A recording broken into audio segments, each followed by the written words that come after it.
में अवगत कराएं। तो सर्वप्रथम हम बढ़ते हैं अहिल्याबाई होळकर, राजमाता पुण्य श्लोक अहिल्याबाई होळकर, जिनका जन्म 31 मई 1725 यानी 1725 में हुआ था। अभी का जो अहमदनगर, अभी उसका नाम ट्रांसफर हो गया, अहिल्या नगर हो गया है।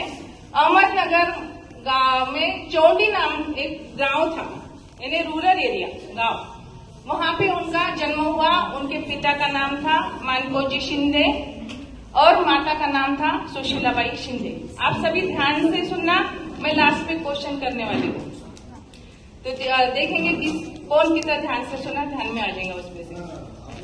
तो सुशीलाबाई शिंदे उनके माताजी का नाम था और उनके पिताजी का नाम मानकोजी शिंदे। बस एकदम सर्वसाधारण परिवार से थी, जो चरवाए, जो मेंढिया बकरियां जो चराते ना, वो ग्रुप, मतलब उनके माता पिता का यह काम था, वो परिवार से थी वो, जिनके पिताजी और वो खुद भी बकरियां चराने का काम रहता था उनका, मेंढपाल। तो पर उन्होंने एक लड़की है बोल के उनके माता पिता ने कभी ये चीज उनको नहीं जताई। उनको हर चीज से एक्टिव रखा उन्होंने, उनको युद्ध कौशल्य, उनको मैथ, जब के जमाने में ज्योग्राफी, मैथ और साइंस, इनका भी उन्होंने उनको एजुकेशन दिया।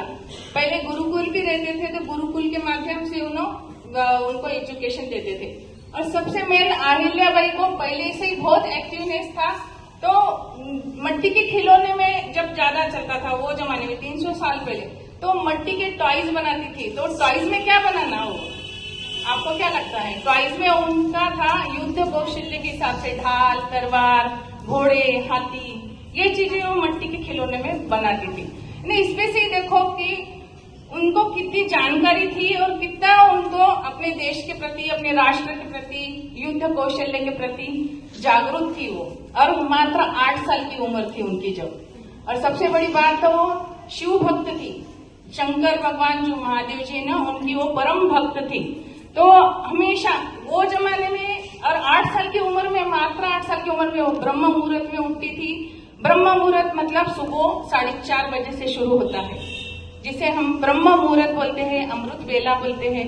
ब्रह्म मुहूर्त में उठ करके स्नान आदि करके मेडिटेशन करती थी, ध्यान साधना करती थी, क्योंकि उनके मम्मी पापा ने ये सिखाया भी था और उनका रोज का ये संस्कार था।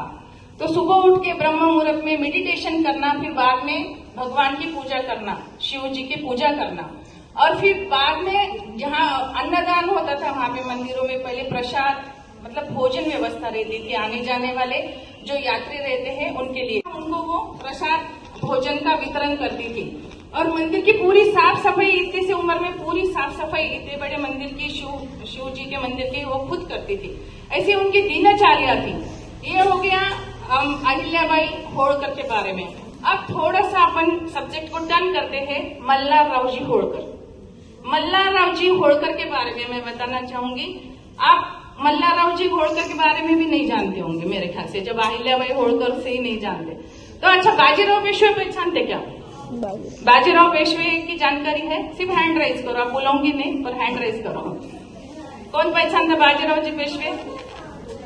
अभी बीच में थोड़े दिन, 3-4 साल पहले एक फिल्म भी आई थी बाजीराव पेशवे, आपने देखा भी होगा।